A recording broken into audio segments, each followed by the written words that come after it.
Well, hello Trek gang. This happens to be the start of vlog 19, and it happens to be, I think it's May 24th.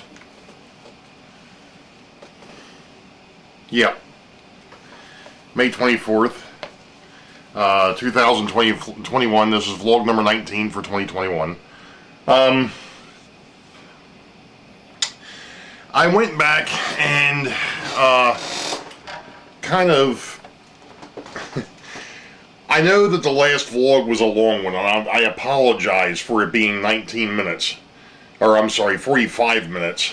I don't know where I got 19 minutes from. I apologize for it being 45 minutes, but it was basically just me being me, trying to figure out how I was doing this stuff.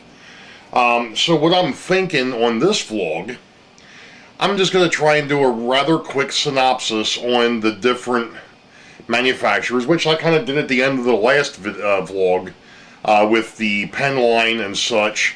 I may bring those back over, and I'll just quick do an overview on those as well, because the batch of rolling stock that I've gotten here now, this is the stuff that was sitting in the in the southbound storage drawer. This is the stuff that's headed from Harrisburg down to Richmond, or actually headed to Boeville before it heads to Richmond. This is all the local freights, because as I mentioned before, that's what I'm focusing in on trying to get converted, is all the local freights and all the local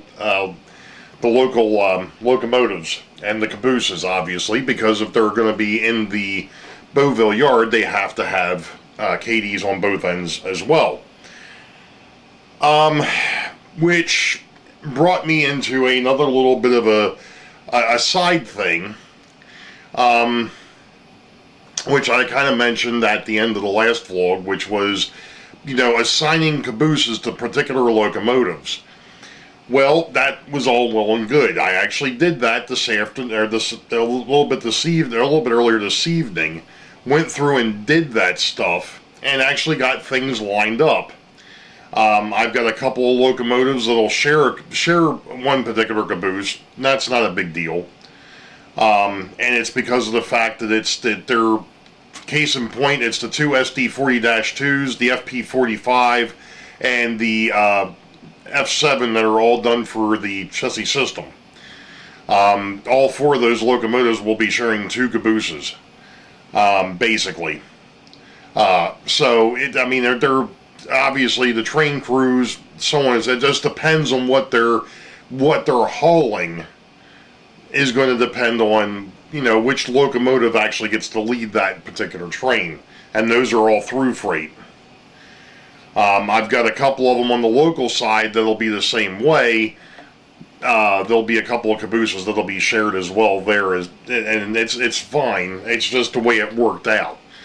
What's really fascinating to me is that somehow or other I ended up with 14 locomotives that could be on the locals, and only 12 on the on the throughs, and I've got more through freights than I do local freight. So I got a feeling some of the locals I may end up having. I'm not sure how I'm going to work that. Because all the local locomotives will be converted to Kadees. At least that's what my plan is. So I'm going to go ahead and I'm going to start making some conversions here, and if I come across one that I haven't talked about, or if I come across one that I want to just discuss a little bit further, I'll go ahead and bring it back on, but you all know the deal. We'll be back. Well, that didn't take long. Right off the bat, we've got a Varney. And this is one of those ones, like I was saying, you can see there's that where they melted the plastic pin down to the coupler cover to hold everything in place. Obviously, what has to happen is that has to be cleaned up so we can pop the cover. So, I'm shaking the camera, I know, but we're going to try and get this rig a little bit closer.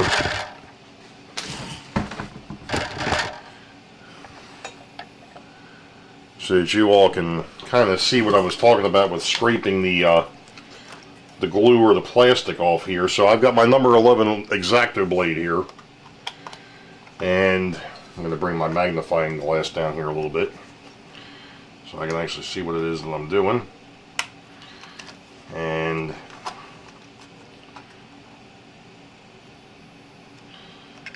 go ahead and try and there we go. Shoot. And that's exactly what I didn't need to happen. The pin snapped off the car. I was trying to clean up that plastic. Now the plastic decides it wants to come off. And now the pin just popped. Okay. Alright, so we got to go to plan B. And that means going ahead and actually using a screw to screw this in here. So give me a minute and we'll be back. Alright, so I've already drilled the hole and I've got this long screw. I don't know where these screws came from, but they work really well, so I think they were mixed in with something that I had gotten from Kadee at one point, so that's what I've been using. I know I could probably cut these things down, make my life easier, but hey, at the moment, it is what it is.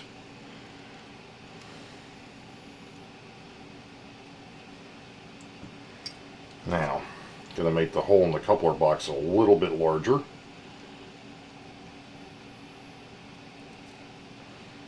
And then there we go. Alright, so now all we need to do is figure out what I did with my coupler here. And this one here, I forgot they need a little bit of a spacer. And do I have any more of the large spacers?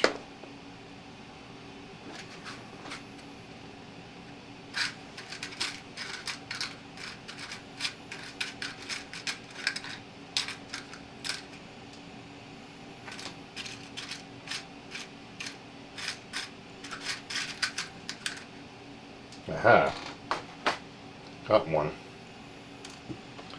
Oh, I got one.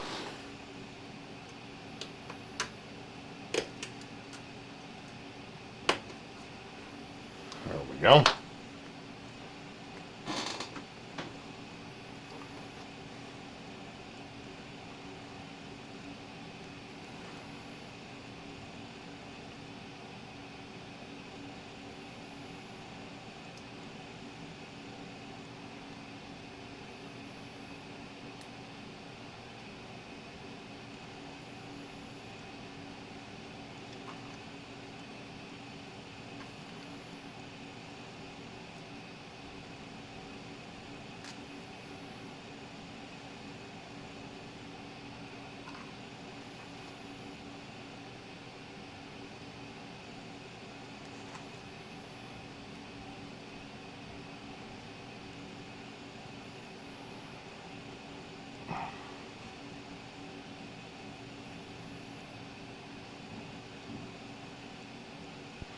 And of course, I just put this in upside down.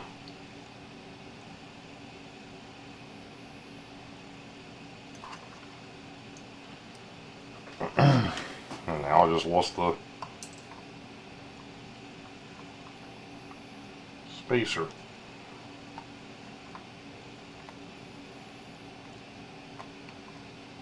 Oh, come on.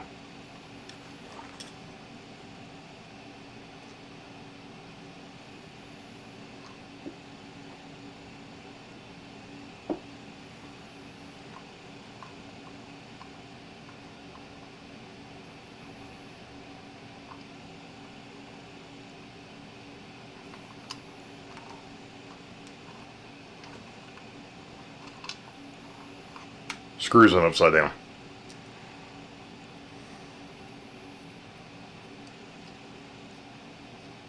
Alright, so you're getting another crash course on how not to do things by Ray.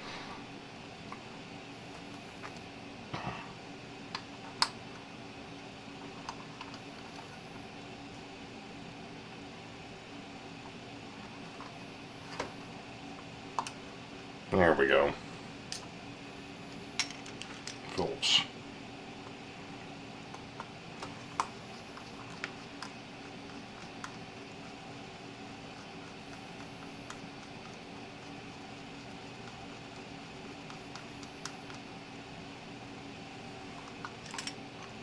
And there we go. So that's taken care of on that side. Now hopefully I don't end up screwing up the other side, because I'm actually starting to run out of parts. And that's not a good thing.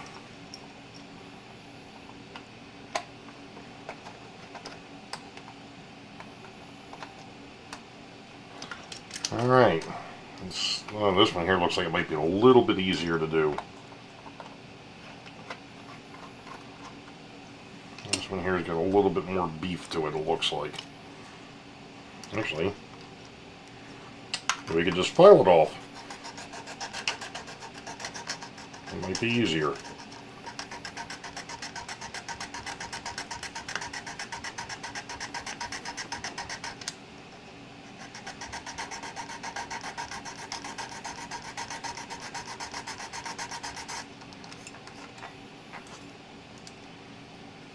There we go.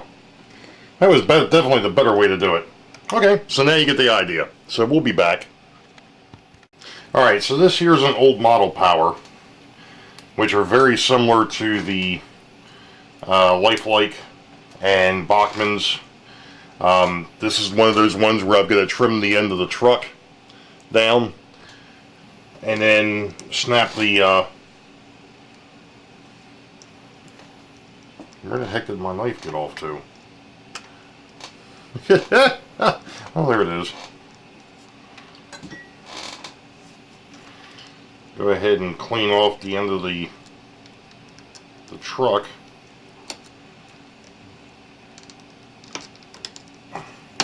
There we go. Alright, and then we just take one of the scale heads, or 1/48, doesn't matter. It's all the same thing, or they all go in the same way. So you snap it in place, and then you take one of these Talgo adapters, one of these dudes, I don't know how well it's showing up, and you take the tool.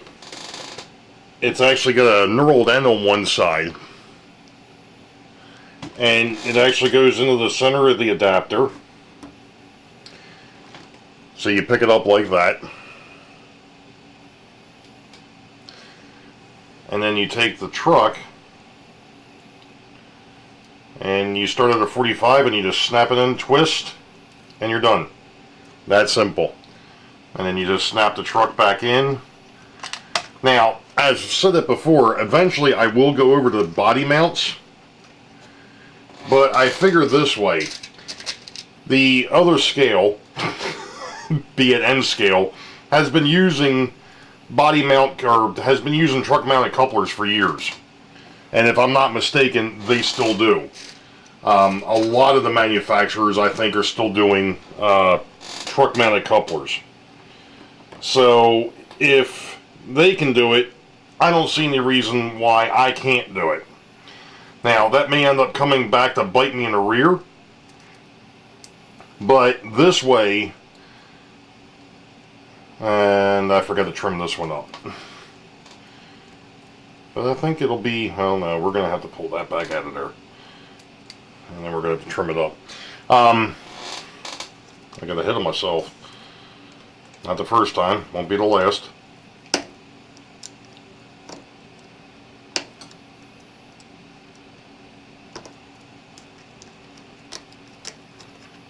There we go. Alright, so we'll go ahead and do this attempt number 2. And then we put the Talgo adapter back on the tool.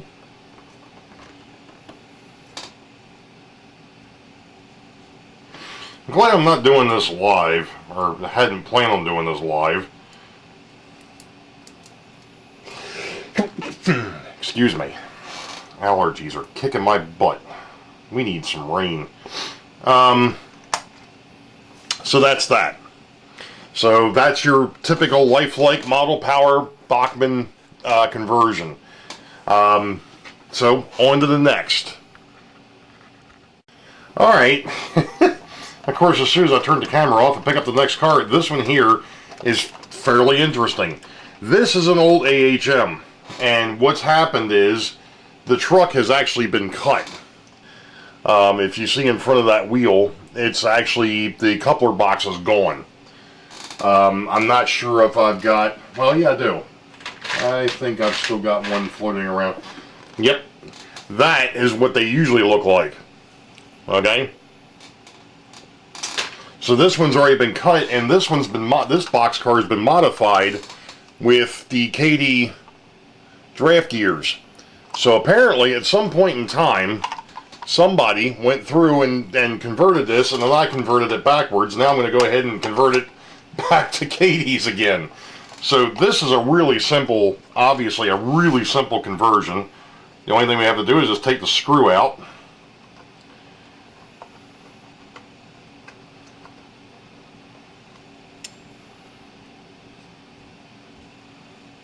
Remove the horn hook coupler, put that off to the side. Go ahead and grab our Kadee 158. Line the coupler back up in the coupler box, put the screw in, and tighten it down. And then make sure it works after we're done.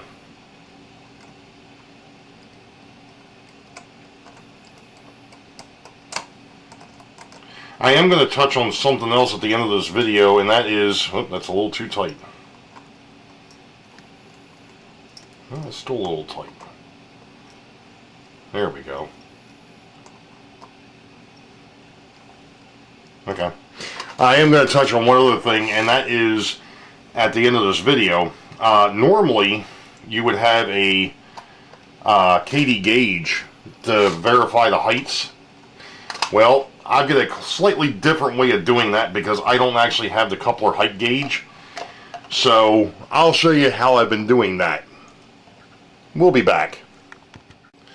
Okay, so just like everybody and their wonderful drop-in decoders, when you're DCC, when you're making the Kadee conversions, the easiest cars, or the easiest manufacturer to change, are probably the Atherons. And this is one of those cars that I picked up last year when I met up with Rick Bailey and Ian from the Lehigh River subdivision, and Jerry Satz and Anthony Pettit from the Georgia Sun Belt. I'm sorry, it was Louisville and Asheville, if I didn't mention that. This is a 50-foot two-door or four-door boxcar. But like I said, these are probably the easiest ones to convert. These get Kadee number 5s. And what you do is you take the coupler cover off, and you drop in the brass centering spring.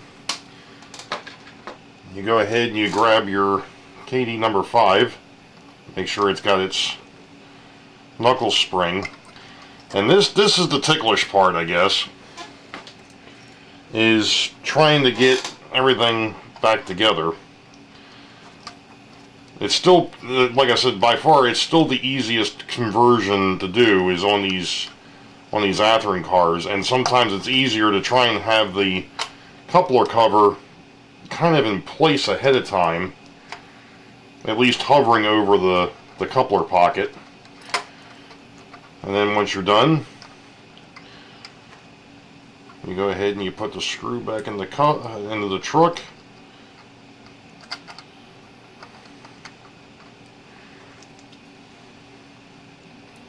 And we'll do it with this one. And then you screw it back in.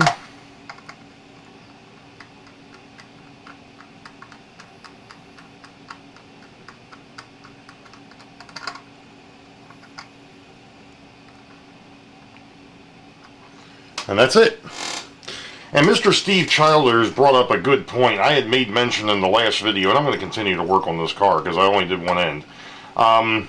He brought up a good point because I had mentioned, you know, how you want to leave one end or one truck on these Atheron cars kind of loose.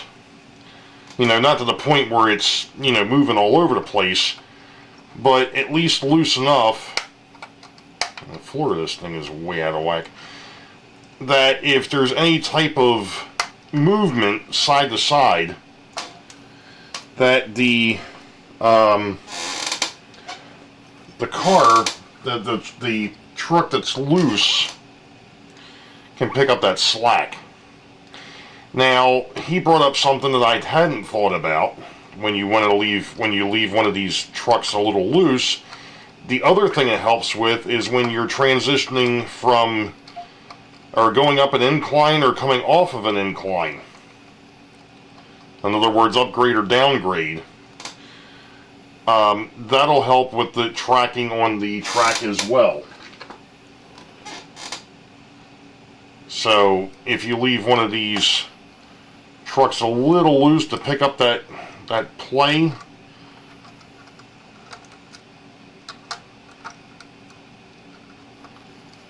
then that's what you want to do. And like I said, it's one of the things that Model Railroader magazine had brought up years ago about leaving one truck a little loose, and that's exactly what we're going to do here. I think I've tightened the other one up. I'll take a look at it here in a minute.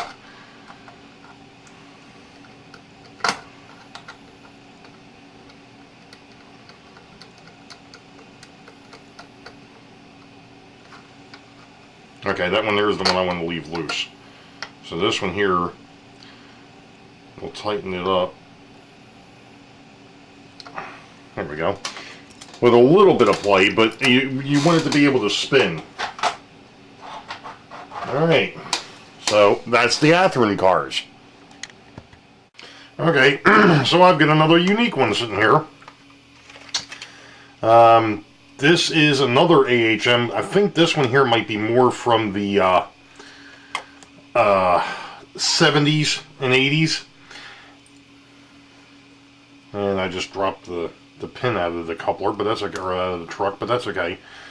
These are basically the same, kind of the same style that the Bachmann and Lifelikes are, and I just dropped the other pin. Oop, didn't lose it.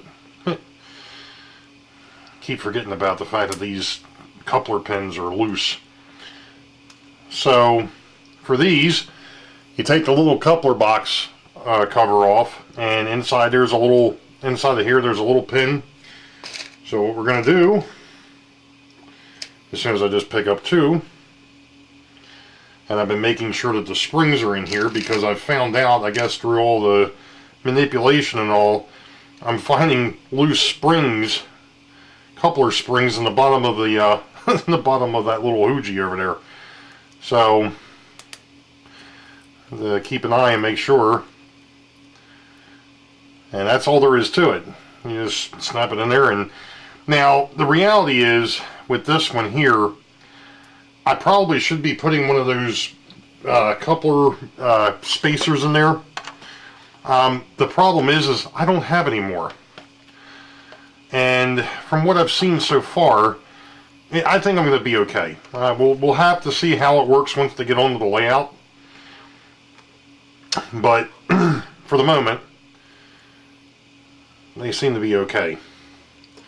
So we'll roll with it, and if it doesn't work, then I'll have to get myself some more coupler spacers. There we go. And we'll put the pin back in the truck. Probably be easier with my tweezers here. There we go. And we'll just snap it back into place. And that one's ready to go. Oh, one thing.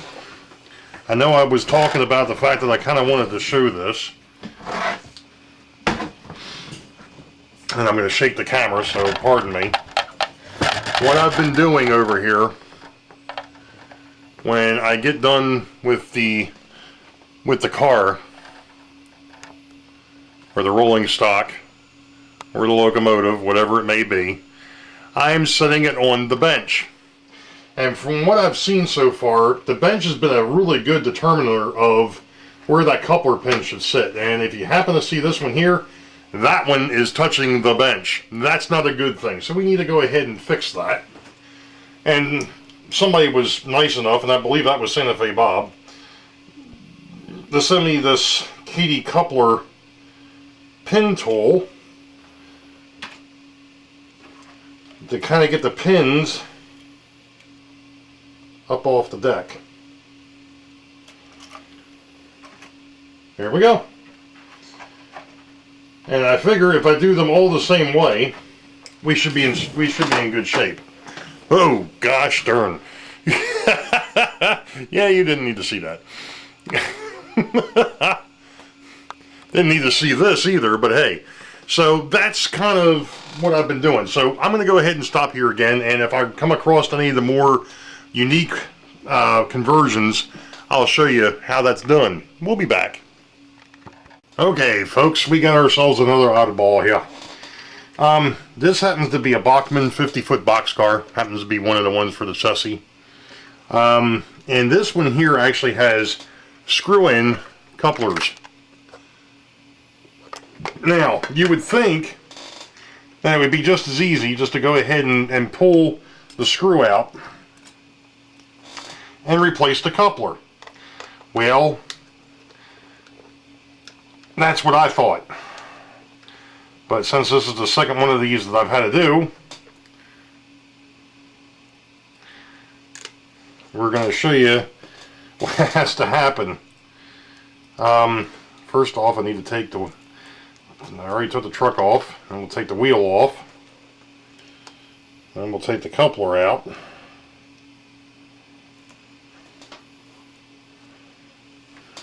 Turn the horn hook away.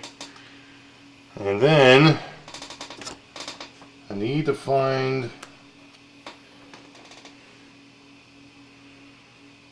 one of my coupler covers here. And this one here, this cover is a little bit different than the ones I had been using for this application. Not that it should matter, because the whole thing needs to be trimmed up. And what I mean by that is, on the sides of this, I'm not sure how well it's going to show up.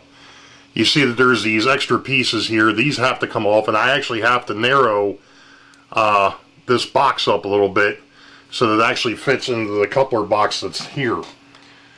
So that's what we're going to do.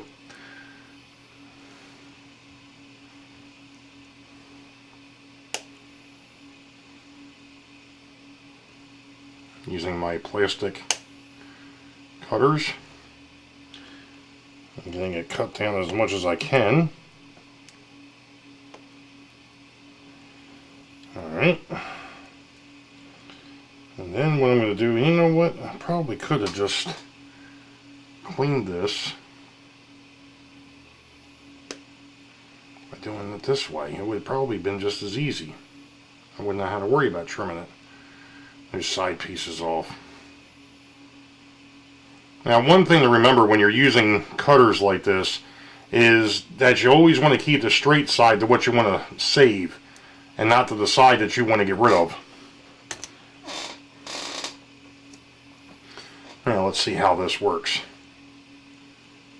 And I didn't quite get enough of it. Alright. I gotta take a little bit more. I actually made it a little bit wider than what it needed to be too, but that's okay. The whole thing here with this is trying to get it to fit into the existing coupler box so that the screw will actually get purchased into the truck mounted screw hole, which it came out of. But the thing is, the screw doesn't have quite enough of a washer around it, so you kind of have to manipulate this a little bit. So we're good to go now. I got it trimmed up enough. Pull a pair of Kadee 158s, make sure that they got springs. Make sure we put this in the correct way, which is always helpful. So far, out of all the conversions that I've done, I've managed to hang these upside down twice. So now what we're going to do is we're going to stop shaking my magnifying light here. And that's a bit too tight. That's a little tight still. There we go. Okay, so what we end up with is something that looks like that. Versus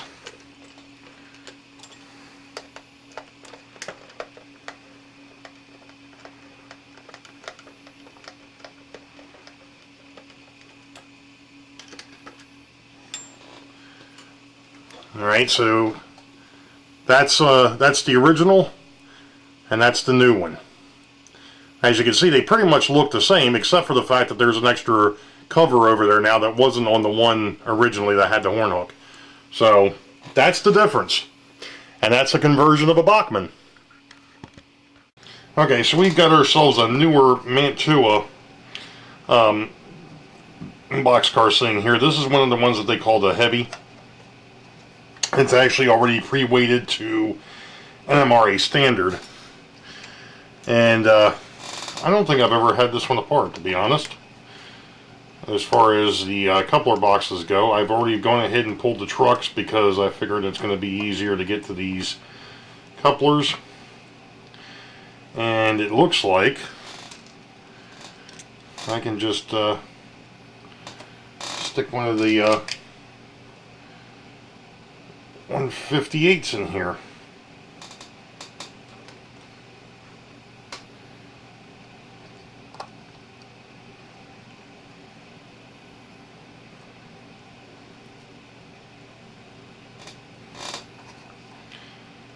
And right before I started this video up,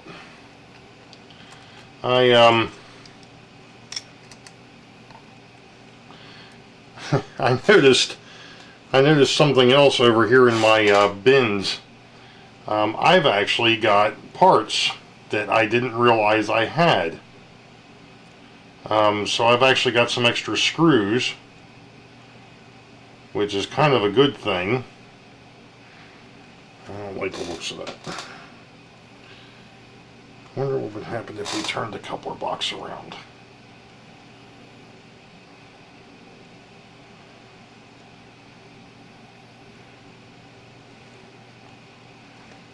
Probably would have worked. That would probably work better, but alright, well this one here is going to take a little bit of modification, it looks like.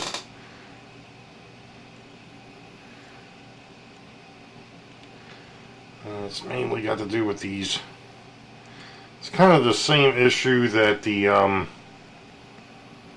Talgos have with the on the Bachmanns and the Lifelikes.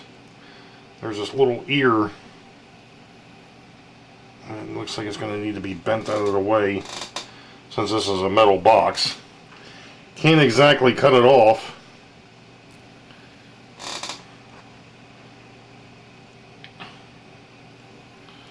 That looks a little bit better.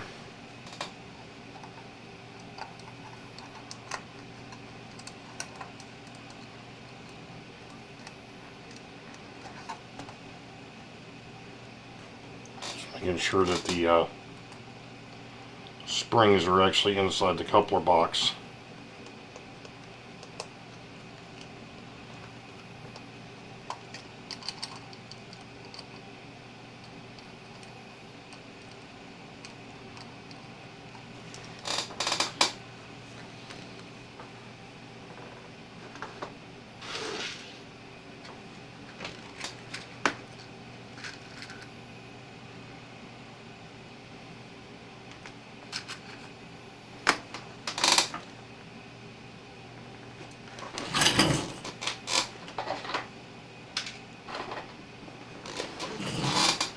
Sorry about that.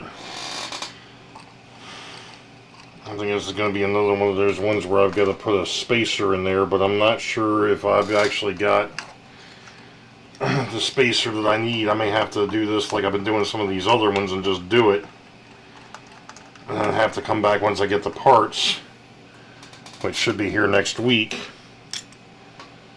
We'll just have to go back and fix a couple of these.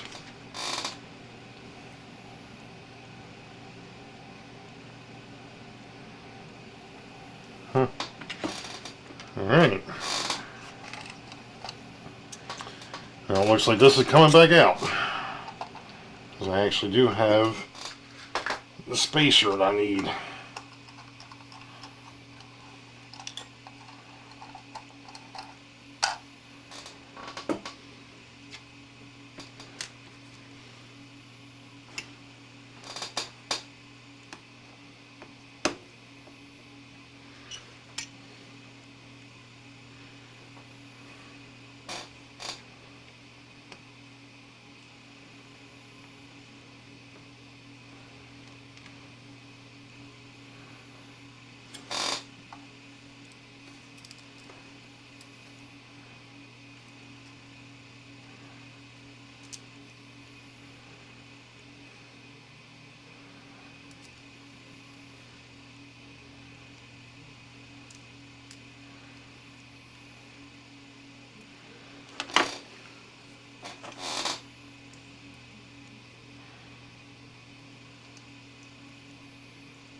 Alright, I'll show you what this looks like when we're done.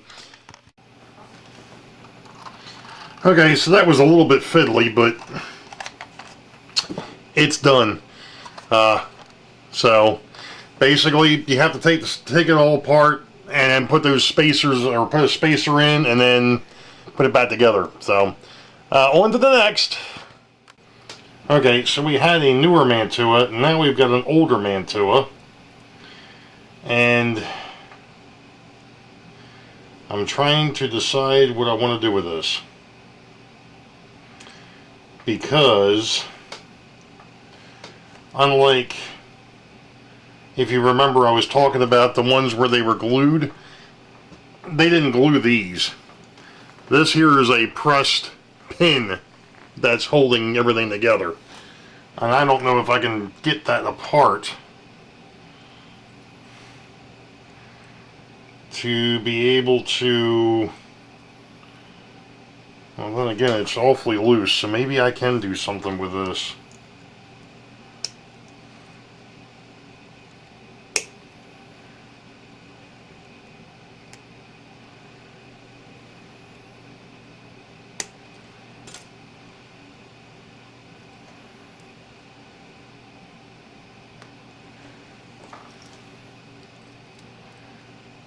Preferably without completely destroying the truck. There we go. What do you know? Okay, so it wasn't supposed to pull from the top, it was supposed to pull from the bottom. That was one of those wonderful spring-loaded ones. So that means that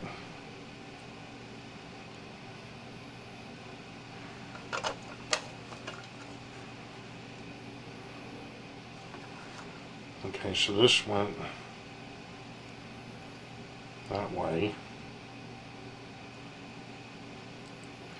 I was just looking to see if I could get it to go back together once. And I might be able to do that.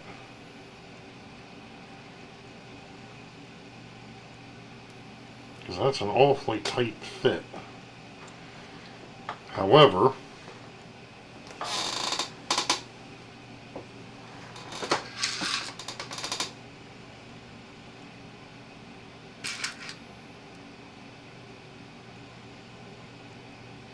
Yeah, I think these screws I've got are going to be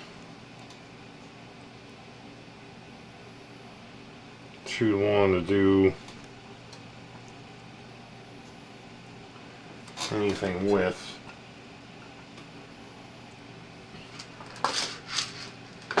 And I don't have any more of the nylon screws, which would have been nice. So, and this is a rather unique set of trucks, that's for sure. Unfortunately, the bottom of this car is metal. Okay, well, I've got some ideas here, so we'll see what happens. Well, I decided to move on from the armor car because that one there ended up being more of a pain in the butt than what I was worried, what I've got the parts for. This car is rather interesting. This one here is from the Sioux line, or for the Sioux line, but I have no idea who the manufacturer is because it's not listed on the bottom of the car. You take the screw of the truck out and it leaves the coupler box exposed, which is actually really simple. This is almost like an Athearn conversion. So we're going to go ahead and we're going to put a pair of 158s on this bad boy and see how they work.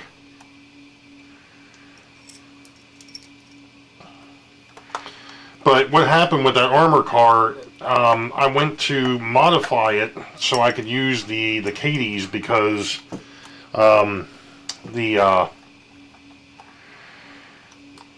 since the truck mounted couplers just didn't seem like they were going to work, but I ended up screwing up the underframe. I thought I had the screw, I thought I had it punched where it needed to be, but it was actually off center. So I found another frame, but it's going to still take some modification to work, and at this point I'm so frustrated with that car that I'll just wait until I get my other parts, which should be here Tuesday. And we'll see what happens from there. But these walk right in, sit right down, just sit right on in there. So probably some of the easier conversions I've done so far. And you know what, going back and looking, I know that I had a few comments on part 1, and I was actually rather fascinated to see I actually had some comments from some folks that I hadn't seen in a while leave a comment on my videos. One of those being Jack. Thank you for watching my brand of nuttiness, Jack. And he said he was looking forward to part 2. Well, here it is. So I'm going to continue to move on here. Okay, so I basically finished with this round of conversions. I've got 2 cars that I have to go back and look at that I need parts for. Hopefully they'll be here within the next week or so. My Atlanta and Southern, or Alton and Southern, this box car here has got the these odd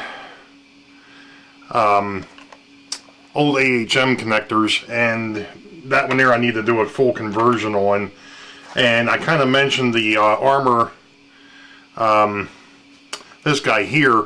I think I can get this one done without getting the parts, but regardless, I'm going to go ahead and take a look at that. But this video has gone on long enough. Stick around because there is going to be a part 3, because I've still got to do the conversion on the local cabooses and the local locomotives. So you all know the deal. Wait for the highball. Green tracks ahead. We'll catch y'all next time. Be safe. God bless. Memorial Day. There's nothing happy about Memorial Day. It's when we remember the fallen. So have a good Memorial Day. Remember those that passed fighting for our freedoms. Well, what's left of them. You all have a good one.